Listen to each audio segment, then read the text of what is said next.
How do you deal with the leash when you're trying to walk on a highline, and what's the best way to fall off of it? Check it out on this episode of How Not to Highline.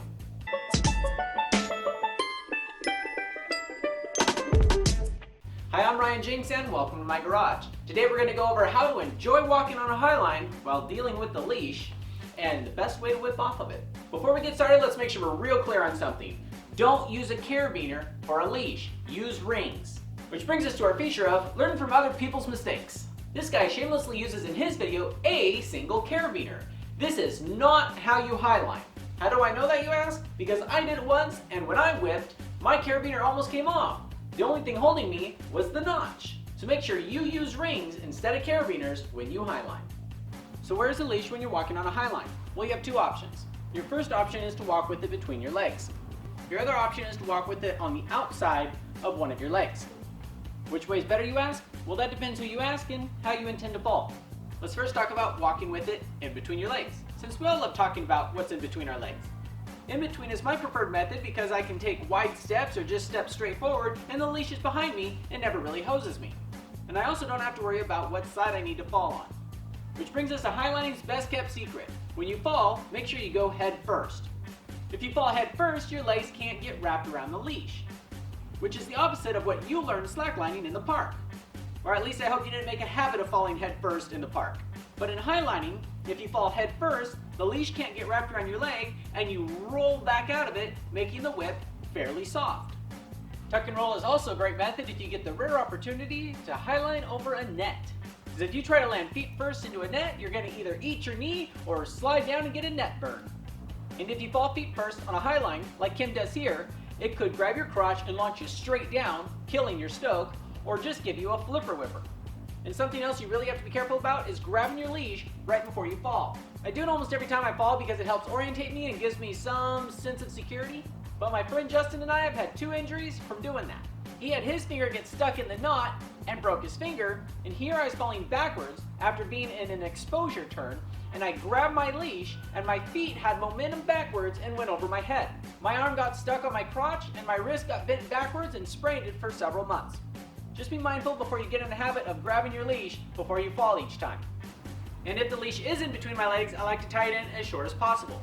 So when I'm walking, it's just right behind my feet. But what happens if you tie your leash too long is you get this big loop right here, and when you take a step, your foot gets stuck, or even your toes can get caught in the leash. And a long leash really sucks on a slanted highline because it's hitting the back of your foot while having this big loop right there the entire time you walk. Now let's talk about walking with the highline leash on your side. If you do walk with it along your side, it's going to need to be a little bit longer, and it could hose you when you take steps like this. If you want to walk with the leash on your side and you don't like it dragging along the side of your leg, you can take a small piece of Velcro or climbing tape and connect it to the gear loop on your harness to keep it back here before it goes down to the line. You just want to make sure, however you connect your leash to the side here, that it breaks off easily and catches you during a whip. Just know you don't want to get caught by a gear loop. Some people prefer this method because they can fall feet first and not have a problem. But then you have a tendency to lean towards one side because you know you have to fall on one side each time. This could make for bad walking habits. And if it is on your side and you don't fall the correct way, it's going to grab your legs and make you do a pretty harsh flipper whipper. And before you tie in, make sure you know how you're going to walk with your leash because that determines how long you're going to need it. And when you're sit starting, the leash can be right here by your crotch or behind you. It really doesn't matter.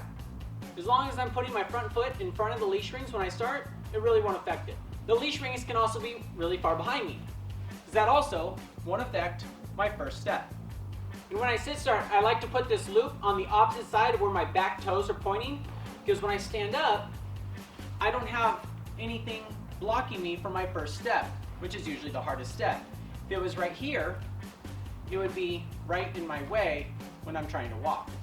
Now you're going to spend a lot of time driving, hiking, and rigging a highline. You really don't want to be spending that time learning how to manage a leash while walking on a slackline. So I recommend and don't recommend practicing in a park with a leash. Please don't tie into the leash if you're in a park. One option is just to take a wad of the leash and stick it in your pocket so it comes out easily, or you can just hang on to it. This way you can be in a park on a slackline you feel comfortable with and practice walking with a leash behind you just like you would on a highline. Just make sure it's not attached to you so when you fall, it doesn't flip you upside down. Because this isn't the place you want to be falling head first. So unless you really like walking with a leash on your side, just walk with it in between your legs and make sure you fall head first, tuck and roll. Regardless how you walk, just make sure you're not falling backwards on a Highline. Also, to save yourself a lot of heartache, practice using a leash in a park safely until you feel comfortable with it. Leashes aren't fun to walk with, and you can get hurt even if you do everything right. Therefore, you shouldn't Highline.